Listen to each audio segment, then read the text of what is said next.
Ready? All right, welcome. I was gonna say James again, Jesus. I still can't get it out of my head. All right, welcome. Negronis with Nord. Episode number 15. We're drinking water. Why? Well, because I'm a responsible businessman and it is 3 o'clock. So even I have my limits. 5 years ago, I probably would have been drinking a whiskey, but 5 years ago I had like 15 employees and, fucking around for an afternoon wasn't that big of a deal. Water before 5 p.m. because I'm an adult. Speaking of being an adult, this episode comes out May 4th. My birthday is May 6th. It took me a minute to remember that. I have ascertained I'm going to be 38 years old. Wait. Yes, okay. You get to a point where you do start forgetting. If you're watching this video, I am here taking time out of my incredibly busy, packed schedule to give you free advice gleaned from my nearly 10 years of running this business.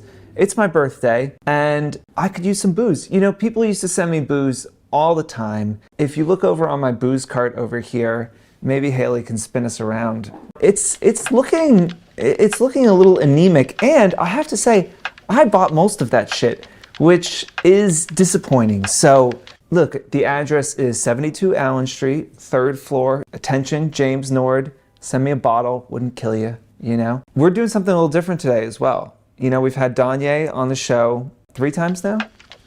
Twice. Today's the 3rd time. I'm going to talk a little bit, and then we're going to put Danye in the hot seat, and Danye's going to talk a little bit. And we are answering a question today. The question, loved the episode. Thank you, anonymous question asker. I'd love to hear more about influencers starting their own podcasts, merch lines, and tips for expanding a creator business beyond brand campaigns. Let me first state that there are absolutely downsides and difficulties to running an advertising supported business. That's what, if you're a creator making money, that is what you are. Being supported by advertising is in some ways a really great thing, in some ways it's difficult. It's great because you can make a lot of money with relatively little effort, right? Think of it like a toll. What the brand actually wants is to reach your audience, and you are kind of making them pay a toll to do that. And obviously that toll, the price of that toll increases as your following increases. So in that way, it's a great business because once you have the following, you can sell not as many ads as you want, but you can do it kind of over and over and over again. It doesn't take that much longer than creating regular content.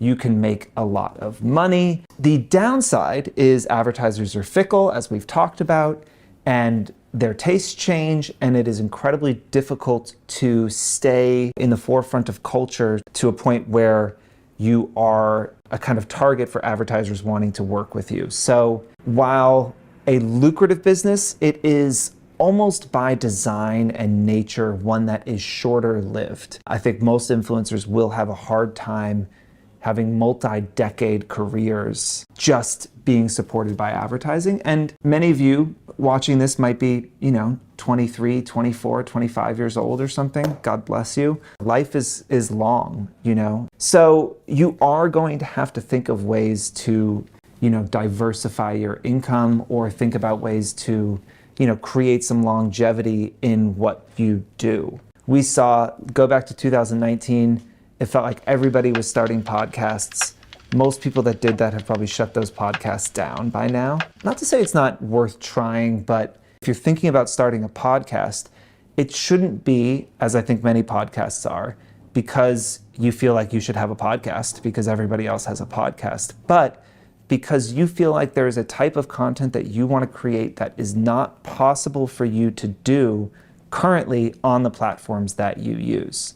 You need to be able to talk it out, and it's not something that works on Instagram, so you're going to start a podcast. Focus is really important in business. It's something I think as a business owner, which y'all are, probably one of the more important aspects of leading a business is being able to have focus. It probably makes more sense to focus on a few things that you can do really well rather than trying to do a lot of different things. I think a lot of people look at alternative streams of revenue or, different things that they might be able to do with their following.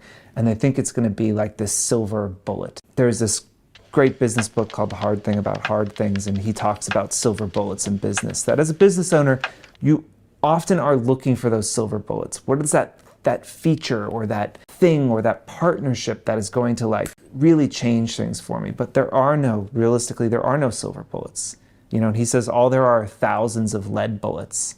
It's just a slog, You feel like you have, a passion for doing something else, or you have a point of view that is really specific, or, an idea for a product line that you think can be really successful. I think it is worth going after that. It's just understanding your motivations and making sure that you're in it for the long haul. My friend Cass D'Amico is an influencer.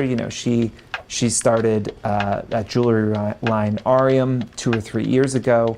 She had always loved jewelry, and he saw this gap in the market for these kind of chunky chains, kind of 90s inspired jewelry that she loved to wear. It didn't really exist. She went out and started it. And that business has done great, but it is also an enormous amount of work. Again, the money, if you're starting a business like that, is never going to be as easy as if you're able to sell, sponsored posts. So think of that motivation and make sure that if you're going to do it, it's something that you're really passionate about, and also something that makes sense for you. If you feel like you really have something to teach someone and people already look at you as a thought leader or as somebody who has a lot of expertise, then yeah, it might make sense for you to sell a course or classes or do something around education. But if people don't already see you as that thought leader, as somebody that has that expertise, it's going to be really hard for you to be successful in that. If, like my friend Joe Greer, you're an incredible photographer who has, this amazing body of work that people are really passionate about, then selling a book of that work is a pretty good idea. It's probably going to do quite well.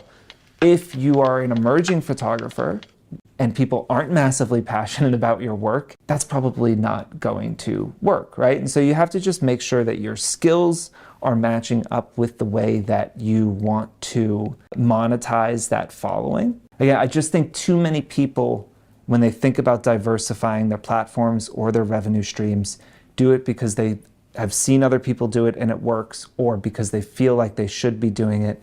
They don't actually have a clear reason beyond that why they're doing it. And if that is the case, unfortunately, it's probably just destined to fail, and it's a complete waste of your time.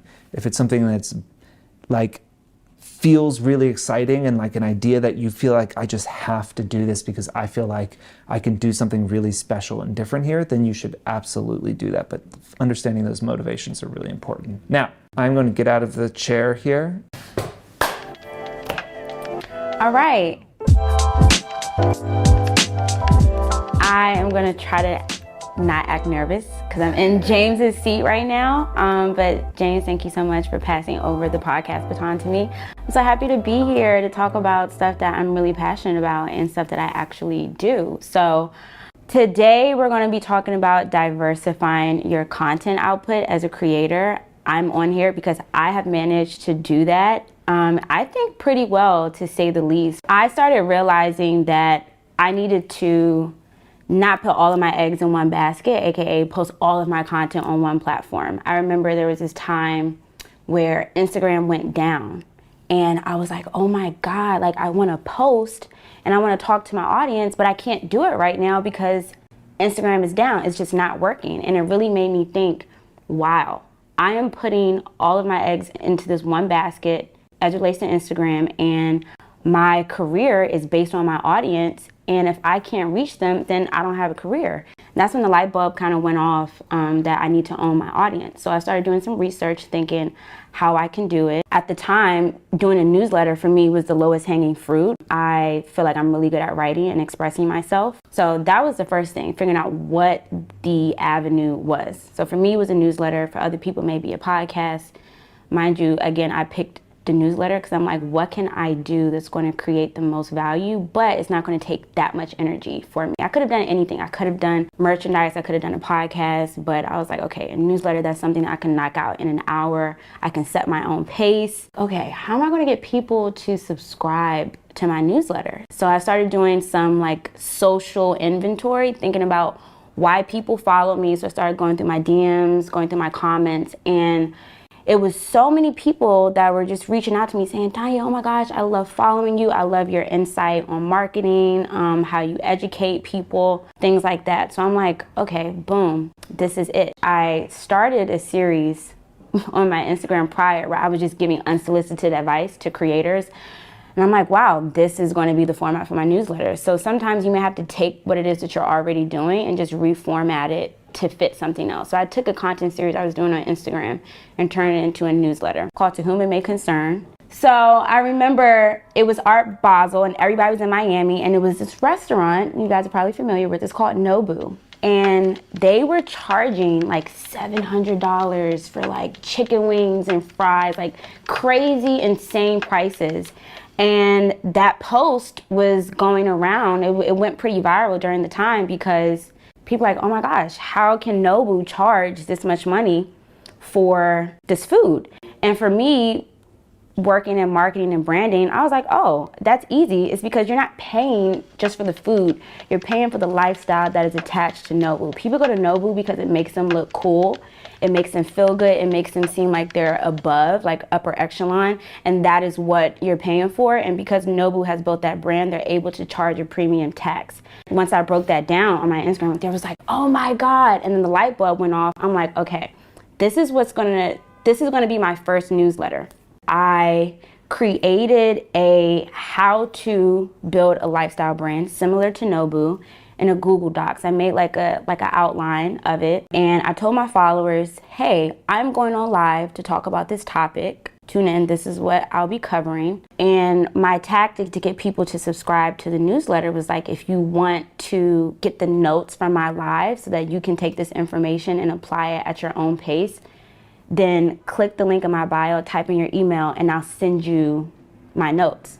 So that was my way of getting my audience that really cared about education as far as marketing and branding was concerned. So that live generated 900 subscribers within a day. 2 or 3 weeks comes around, I'm like, what am I gonna talk about next? I had quit my full-time job at the time because I'm like, this is not what I need to do. I was just in a place where I was just not valued creatively. I feel like my brain was just shrinking. I made the newsletter about titles and why people shouldn't really care about titles. I put so much emphasis on this full-time job that I had and the title that I had. I wanted my title to change so bad at this job.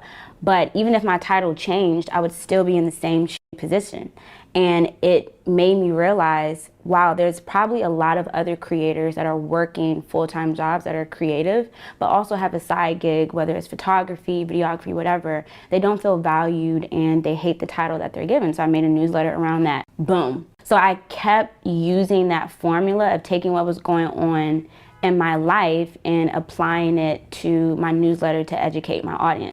And at this point, this is like newsletter like number 4 or 5, so I feel like I'm in a groove. I'm on a constant upward curve. So now I'm at the point where I'm like, wow, okay, 79% engagement rate, 4,200 subscribers.